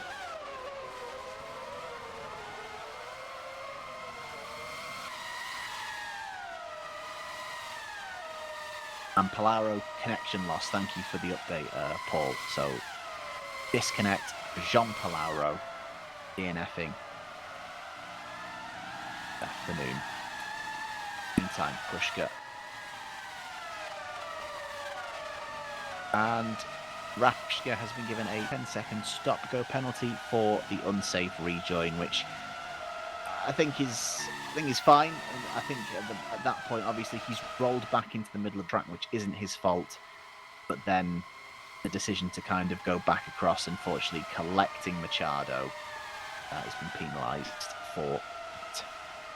Yeah, and that is a good decision by race controller. This is the harshest penalty that they can issue apart from disqualification. So, yeah. So, in the meantime, there is a potential battle brewing. Denny Vella is being reeled in by Dominic Rustemeyer. And interestingly enough, Vella is now just about to lap Rustemeyer's teammate Curtis. I imagine Curtis will stay clear for Rustemeyer so he can continue chase. Or the Lucky Hamish driver. Former Better Julia driver alongside Benson Reader, though consistent point scorer in his time in the sport. Continued with his new team. He'll be there again this afternoon. Yeah, again, decent job. Lucky Hamish going into this season were a bit of an enigma for us. We did not know much about them, and they only had one car, one driver, and no livery, as you already pointed out. But they might be one of the positive surprises this season because they have been consistently challenging and scoring points. So 3 out of 6 races, not a bad quota, is it? No, not at all. I think he'd be very happy with that. It's not dissimilar in some points to his quota with Better Julia last year. So to be able to kind of keep that up, moving to a new team, very good indeed. But interestingly, Rustemeyer has now dropped back from being 1.8 seconds, being 3.5 behind. So unless Rustemeyer's had maybe a little bit of an incident, Bella has been able to kind of open out the gap there a little bit. Yeah, and I also think there was a bit of an issue with Rustemeyer and Curtis. We saw them when they made it past the Velocita, so Rustemeyer then was already behind Curtis, who is a lap down. But apparently, as we saw Weller lapping Curtis, Rustemeyer still has not made it past his teammate, so maybe he can't keep up.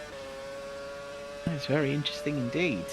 Now, in the meantime, of people who can keep up, the gap between Alexander Knezovic and Fit Pushka has dropped to within a second, and now he's very much in slipstream range, and he's going to be looking at Alexander Knezovic on the run up to the Ascari Shane. Is he going to look here? Knezovic goes defensive. Pushka to the outside. Knezovic stays to the inside. Pushka's going to go side by side. Knezovic yields. And Pushka makes light work of Knezovic. I think Knezovic knows how much quicker that SCMM can go. But maybe he can still try and stick with him in the slipstream. Got to try and stay with. Yeah, Knezovic's pace has really dropped the last 10 laps. When I said that he might be in contention for P2, it was keeping it steady at 4.5 seconds. Now he is 10 seconds down on Lucas Murno. So maybe that is the first sign of the tires degrading. And still, with under 20 laps to go, no one of the top 5 has taken their pit stop. No, and like you said, are they considering extending so they can run their final stint on the soft tyre and really push? Is it? Yeah, I would have expected pit stops by now, but no, obviously not yet. Now, if I was Knezovic, I would consider to pit now, because I don't think he's under threat from Gaggiano behind. And he could just try something at the moment. Maybe try and get that first podium for him, the first podium of the season for HRT. Because I think from behind, Gaggiano is no big threat at the moment. So Yeah, I think might so. be I worth think. a try. Yeah, I think everyone is going to be doing something pretty similar in terms of stop-wise. So why not just kind of do something different? Well, maybe not. Philip Pushka is now in and will become the first of that top 5 to roll the dice. What tyre does he go to? I imagine at this point it's still going to be the medium, but let's see.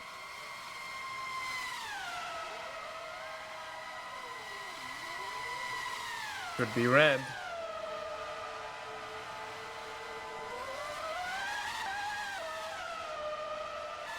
And out we go. I think it's looking like...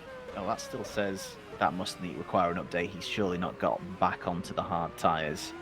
Yeah, Ta- no. Timing the screen is saying option, which is medium. I think he's gone onto the medium.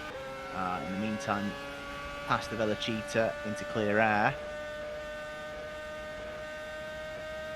Wait for an update.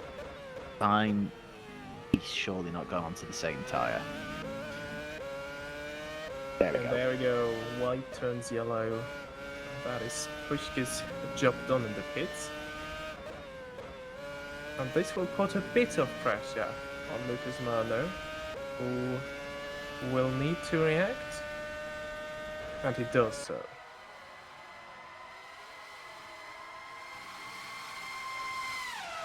Does Knežević follow in as well to give himself a chance of staying with? I think he does. Yep, so Murno and Knežević in.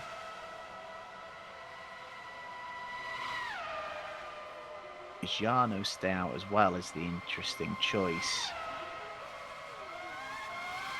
Here comes Murno. Good stop. Straightforward. Ignore the white wall tyres. Those are definitely going to be yellow. I think Jarno has stayed out for the moment.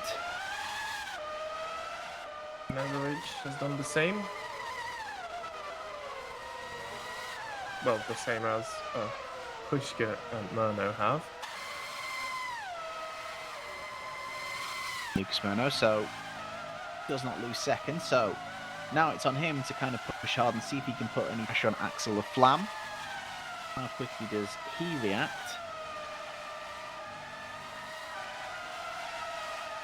I think Laflamme's got this one. If he doesn't make any mistake now, I just don't think Cesari has the pace to keep up with Vanguard. No, I think you're right. Speaking of Vanguard, I think that is a rare sighting of Pascal Poland's just up ahead of Lucas Murno, which usually would be for position, but that disconnect early on putting pay to his afternoon.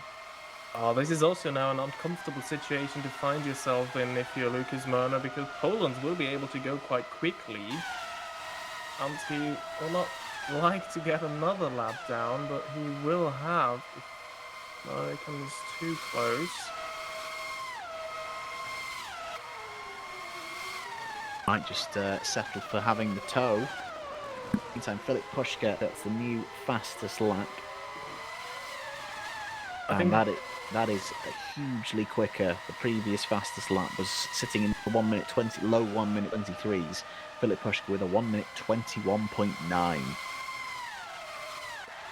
Yeah, this might be something we could see late in this race. So the battle for P2 might be on, especially if Lucas Murno gets some trouble from a back marker. Was that? I think that is Volami in the Magnum. And now Poland's will need to let the Cesario through. Yeah, it's going to be close enough, I think. And Poland's obliges. Yeah, well done. Poland's very fair driver. So, And Laflamme is in. He's going to make the change now. See what the gap is when he comes out again. I think he should be comfortable. There he goes.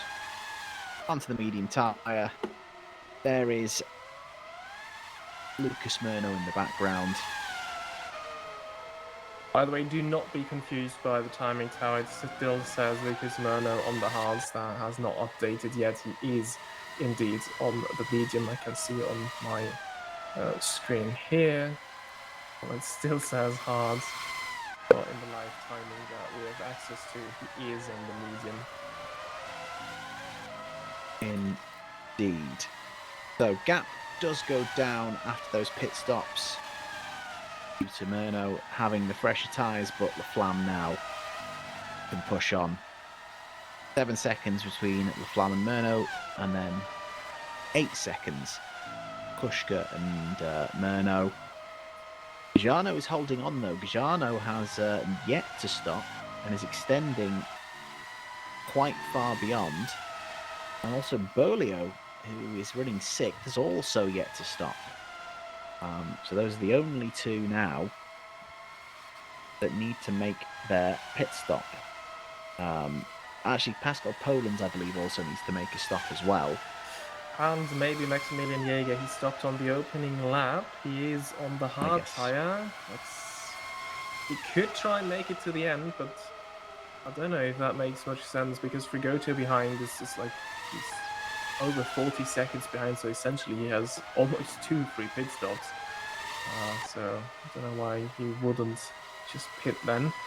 Maxime Bolio, this could be very interesting for P6 then. I think if he stops now, which he will have to do eventually, he will drop behind Danny Weller for the moment, but he would have the advantage of fresher rubber, maybe even soft rubber. Try and get back past Danny Weller. So this could be something to watch for in the end of the race, as well as, of course, the potential battle that we could see for P2. But at the moment, Murno has been gaining half a second on La Flamme, while Pushka has dropped a couple of tenths back from Lucas Murno.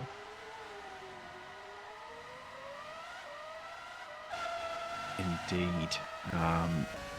We join Knezovic now, who has managed to reel back in Gajano. Gajano due a pit stop very soon. And very nicely done. Very tidy move with the fresher rubber from Alexander Knezovic. Back up to fourth. Gajano obviously will need to stop soon.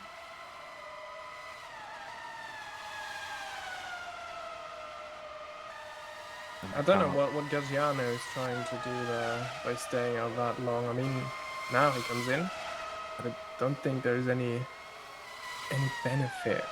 Was it just to try and disrupt Knezovic? Was there a concern that Knezovic might be quick on the medium tyre? And maybe it was just a case of, oh, stay out until he has to pass you and then go in. I'm not sure. But either way, he's going to make a stop. He may lose a place to Bolio temporarily, but as mentioned, Bolio needs to stop. And then the gap to Vela is very much far enough. And this is a longer stop. There might be some damage getting repaired here as well. Not all damage is visual. Yeah, he had this coming together with Peckley early on, so maybe there's something from that. So yeah, back out in sixth. Comfortably ahead of Vela, and I believe he should still be within range to retake fifth from Bolio when they stop. Yep, only 7 seconds. Back up the road. We'll look to eke that out, and I believe Gajano has gone to the soft tyre. So we're in that window now where Bolio might do the same. He may end up losing a position to Denny Vela, but he's going to go attacking back for it. Yeah, but he's waiting very long for it. I think Gaggiano going out on it now, 11 laps, could be a reasonable distance. But Bolio has been losing over a second these last 2 laps each, so it might be too far away in the end if he doesn't stop soon. About finding the right crossover point and needs to make that call. He could be very big. It was looking like 2 drivers in the top 10 for Potenza until that unfortunate collision with Thomas Rashka. Now Bolio's in. Ricardo out the points. Here comes Bolio. So it is all about the gap to Denny Vela. We're going to keep an eye to the top right of the screen. I think that is Vela coming through now. Going to be quite the big gap. This is going to have to push to try and work it up. And he will have traffic, I think. Vela is on hard tyres, and he's been on those hard tyres for 14 laps. And it'll be soft, oh my goodness, and some traffic is an understatement. A huge queue of cars there. And I think he's even gone for mediums. He hasn't even gone for the softs. Oh, that's an interesting call. I don't get that. I mean, still, he has a big tyre offset, because Vela is on the hard, which is slower in the first place, and he has been on them since lap 21, 22-ish, so the offset is big, but I mean, he has a free pit stop behind Willami now, who has got a penalty, and this is poor news, because that is a penalty issued by the game, which is a drive-through, apparently then for track limits. And that might knock him out of P8 down to 10th, potentially only. Peckley, what a recovery from Peckley, by the way. After in the lower, 14th plus for most of the race, he's back up to 11th. But the gap should be enough for Willami to still be ahead of Peckley. But Peckley's going to be charging to try and get a point. Yeah, I think he will definitely drop to at least 10th for sure. Should be okay to stay in the points, but that is such a shame for Paolo Willami. He's driven so well this afternoon. How quickly will he come in to serve it? I mean, Jaeger is still on those hards that he took on lap 1, so maybe he might just try and extend this one for as long as he can to maybe get the gap to Jaeger to stay ahead of him. It's only a drive-through, so you will not lose as much time as in a pit stop. Currently see the interval, so it's like around 15 seconds, the gap between Walami and Jaeger. I don't think this is good enough for a drive-through. Yeah, but like I say, if Jaeger still has to do a stop because he hasn't run anything but the hard tyre, he should still end up back ahead of Jaeger at least. So in theory, he might only drop to 9th. He might only lose the 1 position.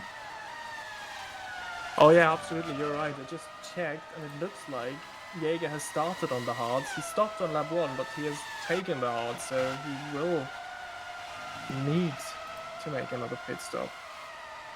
La Flamme, best lap of the race, extending that gap to Murno, who interestingly, He's holding it. He's not Yeah. actually. He's not actually kind of flown off down the road. So it's a good lap for LaFlamme. I think he needs to kind of show that, just kind of show he's holding at arm's length. It would be a first ever win for Axel Laflamme. Would be our 5th different winner in 6 races. and I think only the 7th ever race winner in WMSC. That's incredible. And you know what? We have to take our hats off to Flam, because the race pace or keeping it clean in the race has been an issue for him. He was incredibly quick in qualifying right from the get-go, but the race is where he struggles to keep it up with the very top. But this time today, he's driven absolutely clinically since retaking the lead. No mistakes, and he just controlled that race since then. No, absolutely. Once he got back in front, been able to build that gap before the pit stop. And interestingly, race control have deleted Paolo Walami's penalty as he only cut the track to avoid a collision. So Walami is okay in 8th. Oh, and this is fantastic news for Magnum and Walami. Meantime, Harley Self is under pressure from Jendrik Beerhoff. Self, usually a Velocita driver, sitting in for Victor B today. And he's now being attacked by his usual ride, essentially. Beerhoff looking to try and gain a place. But a much cleaner run through Roja for Self. And pressure off for now. Meantime, Maximilian Jaeger finally makes his pit stop. So he should still have quite a comfortable gap back to Gabriel Peckley, and obviously Jaeger will then be on very fresh tyres indeed, and I think he has taken the softs. And Thomas Raschke has had a warning for a blue flag incident. And I think this indeed is a very, very final warning, because Raschke has already received a 10-second stop-and-go penalty this race for unsafe rejoining.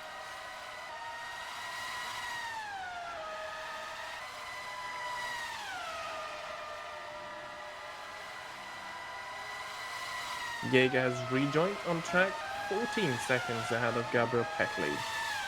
Usually this would have been a race for Gabriel Peckley, who's been excelling, especially last season when he was still driving for Potenza in chaotic races, by just keeping his nose clean and collecting a massive haul of points regularly towards the end of the season for Potenza, which started as a backmarker team last year.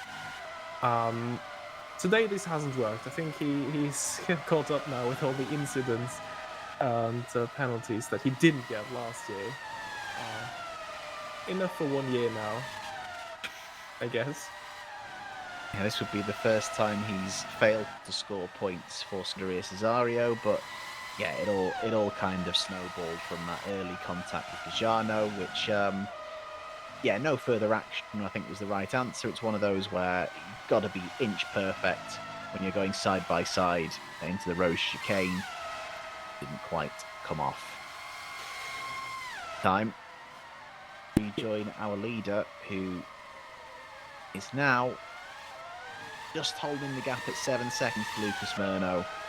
After picking up his first pole back in Canada, they might finally be not just his first podium, but his first win for Vanguard and his first win ever WMSC. Yeah, maybe now is a good point to tell the story how Axel Laflamme actually got to race in this series, Ash. Do you want to tell that again? Absolutely. So, yeah, last year, you and I, we did a video about WMSC. We were testing the cars from last season as Pascal Polens comes in for his one stop. Imagine he's about to fire out a fastest lap and get another fastest lap in his quest to win that competition this season. But yes, we were testing the cars from last year to see, how different they were. It's one of the unique things of this series that all the cars have their own design philosophies and their own upgrade paths. And we did a video comparing them, racing them around Circuit Gilles Villeneuve in Montreal, Canada. And Axel saw that video and said, "Oh, I'd fancy doing that. I've not raced in a couple of years. I want to get in touch." He saw the video, which came out on a Thursday. There was a race on the Sunday, and he was thrown into the car driving for Costech. And then he essentially raced in every single race that season, mostly for Costech. I think he had one run in the Bella Chief, if I remember rightly. Finished in Japan by grabbing second place in the Costech, and then was promoted to Vanguard, picked up to drive alongside Polens. And now he's here and is going to be a race winner. And it's all our fault, if you like. So, yeah, it's been great to see him kind of get settled in. Used to kart, also took part in the Formula E Race at Home series. So no stranger to racing, but had obviously some extended periods of time away. But now he's back and going to be a race winner, and it's going to be great to see.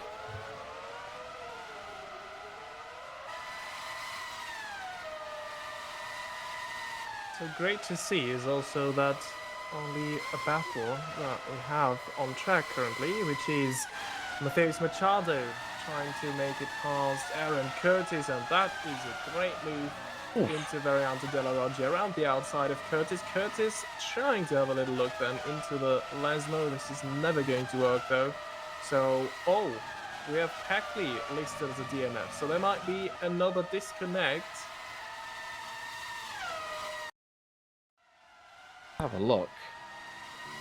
So here we go. Running up to Parabolica. And are we about to watch them disappear? Yes, Yeah. Gabriel Peckley. And that, I think, just sums up his afternoon. Been a torrid time for him. And he is out. Meantime, Curtis, not quite done fighting with Machado. Early points of the season, Curtis has been a regular in the points, but last couple of races, not quite there. And then Machado in the last couple of races has also been teasing with the points, but then both of them getting caught up in incidents this afternoon. They're having to settle fight over 13th place for the moment. Curtis back in front. Interesting battle between them at the moment. Speaking of guys having a unfortunate afternoon, again, Bravo Snow Shatton. They were so close to the points on multiple occasions this season. João Fernando finished 11th in Canada, Frigoto 12th in Australia and Austin.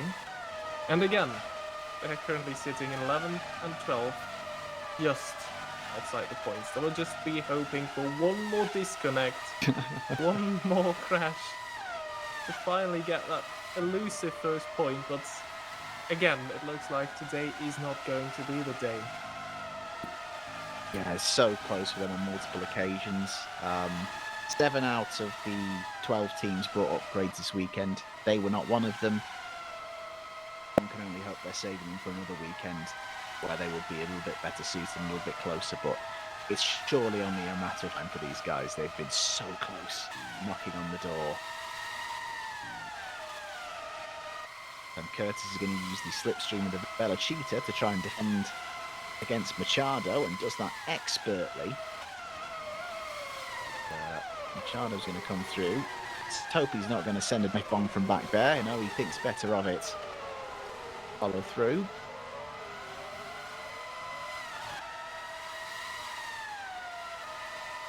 Machado not done though, still very much trying to stick within the slipstream as they head through Curva Grande. And he's going to have a little look. He's can't shake each other.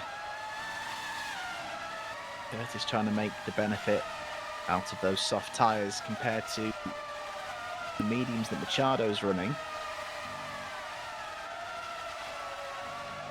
Out through the Lesmos.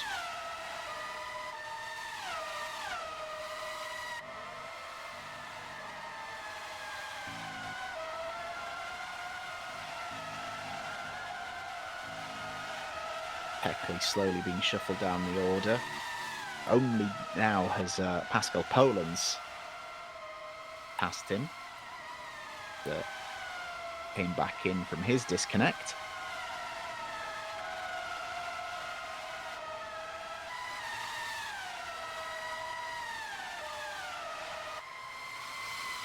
So, down the main straight again. Machado doesn't look close enough on this occasion.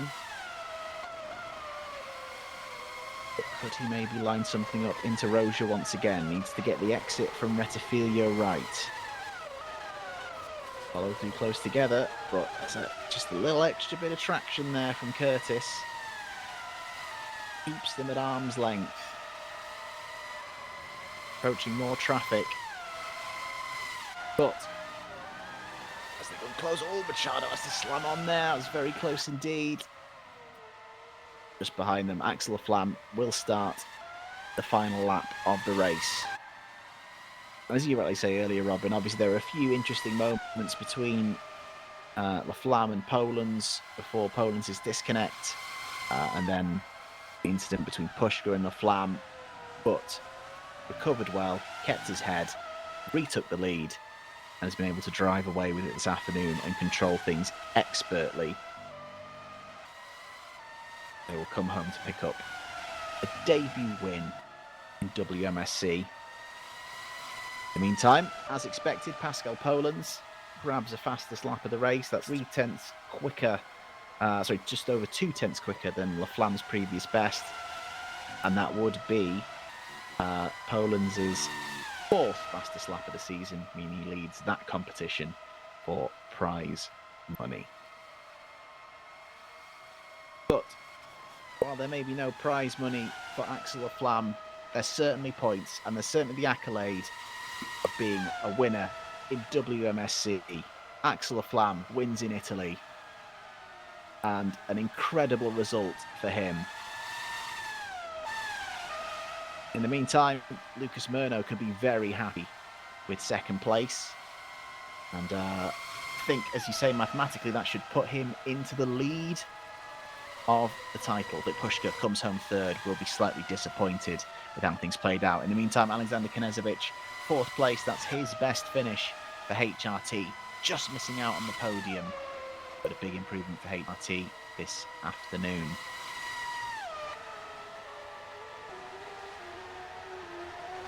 This is going to take a while till Gaggiano arrives, but this will be an equal career best for him as well at P5. It was also Monza last year where he achieved that P5 finish. And he's been incredible. Someone getting very racy at the towards Parabolica just ahead, but yeah, incredible consistency from him. Super subbed in for Potenza, scored points, and then has scored points on both occasions he's driven for SCMM. We might not see him in the seat all season long, but in the interim, Team Boss is making sure they stay in the fight. Denny Velo's already crossed the line. It's more points for Lucky Hamish in 6th. And Maxime Bolio only his second WMSC race, and it's points again with a separate team. Potenza scoring. Paolo Walami, it's a first points of the season for him, and Magnum Motorsport, so important for those teams down the bottom.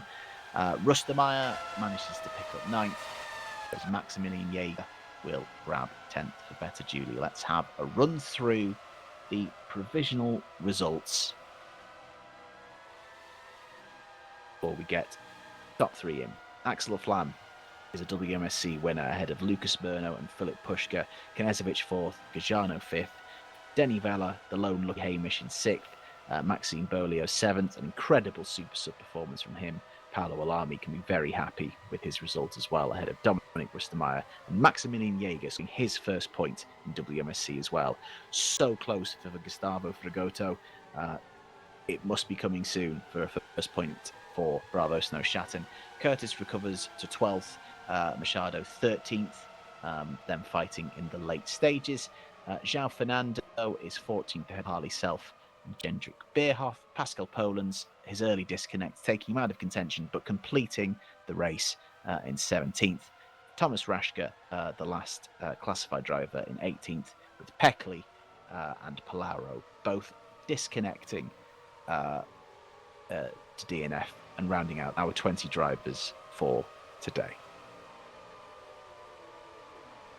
So we will get the top three in a moment. It's nice to know that we're not going to be waiting on any steward decisions this afternoon, which is is very nice. But to be fair, considering how the race started and how insane that was, we might have been looking at it, but things very much did calm down after a frenetic first few laps.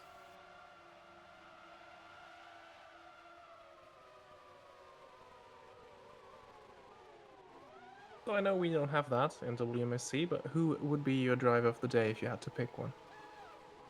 Oh, I think I've got to give it to Paolo Walami, actually. I mean, other than the obvious of giving it to the race winner scoring on their debut, Paolo Walami has taken, that Magnum Motorsports car, that his best finish, and indeed the team's best finish this season, was 16th. He qualified well and brought it home in the points. And there would have been a lot of pressure on that because obviously they've saved upgrade points and upgraded for today. So he would have known this is the chance. We need to make it count. And he's made it count. So, other than the obvious of going for the debut race winner, Paolo Alami, great performance from him. Yeah, that is a very reasonable call. I mean, I would have given it to Laflamme, but after your reasoning, I would also give it to Alami. It's like, yeah, can't argue with that. So the pressure must have been immense with that upgrade package. So, yeah, very glad that they made it work then today, because these could be, as you mentioned, very valuable points over the course of this season. Absolutely. Okay, I can see our podium finishers being moved up to the waiting area. So hopefully they will be in with us in a second. Axel and Lucas are just there. I imagine this would be the moment where it would be like the green room at the end of Formula One, where you just have a camera pointing at them while they idly chat about what's going on. Could be spicy between Pushkin and Murno. They had it coming together early on. They did indeed, and obviously a couple of wheel banging moments as well between Murno and Axel, I think, as well. They banged wheels, Lucas, with a couple of drivers on the same lap at a point where it was all kicking off. Yeah, that was very chaotic when I think they both tried to go for the same bit of tarmac to try and move past whoever was the car ahead, and then, yeah, got a bit messy, but luckily they all kept it together or pointing in the right direction. So we see the three of them finishing here today. And yeah, as mentioned by team boss of Scuderia Cesario, Max Heyman, in the chat, Lucas Murno does indeed take the lead of the championship by 8 points from Pascal Polans. Just have a look at. Yeah, and then Philip Pushka moves just 1 point behind Polans. So it's going to be Murno on 67, Pascal Polans on 59, and Philip Pushka on 58. In the meantime, Laflamme's win will put him onto a total of 48, a little bit back from the top three, but very comfortably fourth in the championship, especially with Ruben Meshida no longer competing. I was about to say, very impressive how you did all of that on camera in your hand, but then I saw that you were working in in the spreadsheet that we have available Oh, to I'm us. using where it was- formulas. No, I can't do quick maths at all. No, definitely not. Not at all. I don't know who we get to move them in. I can just see them sat there waiting, and I can't move. I might do what I did last week. I might go down and grab them myself. So bear with me 1 second. And so, as we wait for the top three, again, quick recap. Yeah, great day this one. Crucial day in the championship for Scuderia Cesario.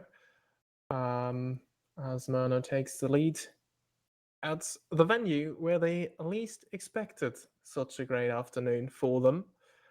And as we've said, we expect some big upgrades for Cesario over the next couple of races. So yeah, they could be in a prime position to fight for the Drivers' Championship, maybe even the Constructors' Championship. As yeah, Gabriel Packley has been a consistent point scorer up until today, first race of the season where he didn't score.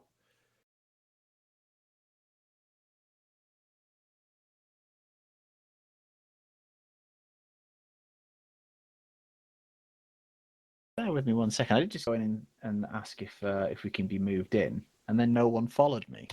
So I guess they just don't want to talk to us. Oh, what a shame.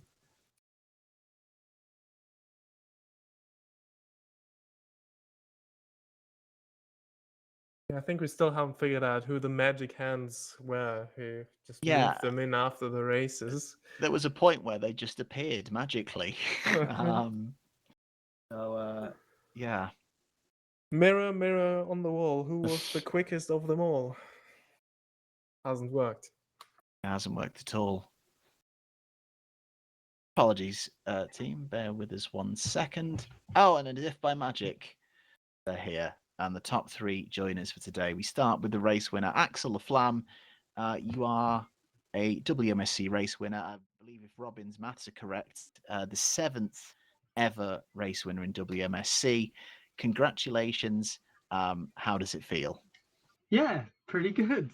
I wasn't expecting it, and it feels it's a bit strange to not get a podium all year and then suddenly be winning. But yeah, definitely take it. It feels great. Obviously, one lap pace, you guys were really strong today, and it was essentially a shootout between you and Pascal for the pole. Race pace, there was more of a concern, and you worried about kind of the fight from the back. Yeah, how tight was it? Obviously, because there was a couple of hairy moments when the four of you were running together in terms of trying to hold off the SCMM and the Cesario. Yeah, it was just dirty air. I hadn't done any practice behind any cars all week, so kind of learning as we went, and made quite a scrappy start to the race. But yeah, in the end, it kind of worked itself out. Luckily, none of us had a collision or anything, so yeah, not too bad in the end. But it was definitely a bit hairy. And then Pascal just got really unlucky. I think we would have been battling for the lead if that hadn't been the case. Before his disconnect, there were a couple of moments where he kind of ran on at the Retifilia chicane. Was that partly due to connection issues, or was there another issue going on with? Because obviously it was very odd to see him kind of overshoot a couple of times. Yeah, I think I don't think that was necessarily connection. I mean, maybe he was getting screen freezes. We haven't really spoken about it. I don't know. I mean, we were all kind of making little mistakes here and there. So I almost crashed into Pascal at one point. So yeah, it was a bit hairy, but then his internet went down. So that was it. Yeah. And then obviously you managed to get back into the lead and pull clear of Lucas and Philip. From there on out, how easy was it, I guess, from there? It didn't feel easy at the wheel. It felt I wasn't pushing, but I had to try and just keep myself focused when you have a gap like that. It's like you don't want to get complacent. So yeah, it was just about managing, but sometimes when you're just kind of in no man's land, it's kind of hard to keep focused. So I was just trying to keep my head down, and in the end it was comfortable, but it certainly wasn't easy. Well, and in the end, a job very well done indeed, Axel. Congratulations. Thank you very much. Thank you very much. Lucas, to you now coming in to this race. We'd heard that Cesario may not have been in the best position, but obviously you come out of it with a second place and the lead of the championship. I imagine you're pretty happy with how things have turned out. Well, in fact, I'm quite amazed even when I myself and one lie, we wasn't supposed to be we weren't too competitive for this race, giving out the circumstances and how the theory car showed on the on the infos was showed for everybody. So we wasn't any competitive out there, but in the end, I could have drove and did a good strategy in the car and keep the pace.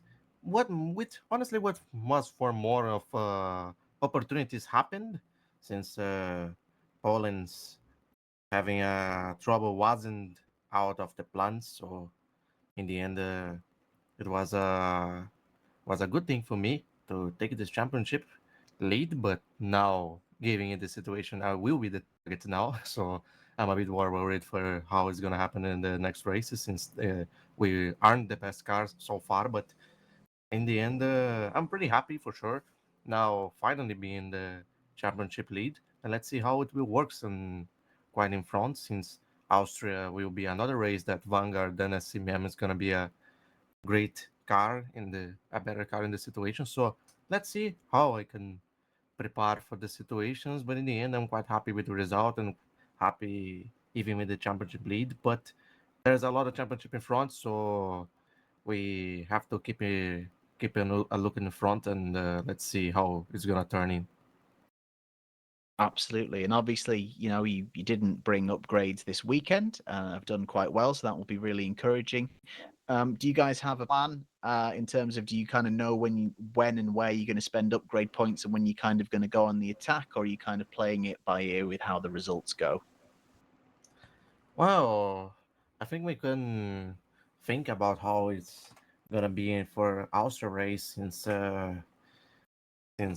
we had a good fortune there with uh, with the actual situation. But let's see.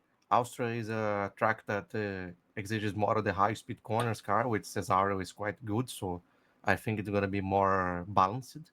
But well, in the end, let's see how it goes. Since now will we'll make a look on how and where we can spend out of it, since we have to spend money as well. So we have to take a look at all of this on the points and on the money where to get and how we're gonna do for even the next season anyway. No, absolutely. But I can be very happy, I think, with how things turned out. And obviously, championship leader. Yeah, let's see if you can hang on to it. Congratulations, Lucas. Thank you.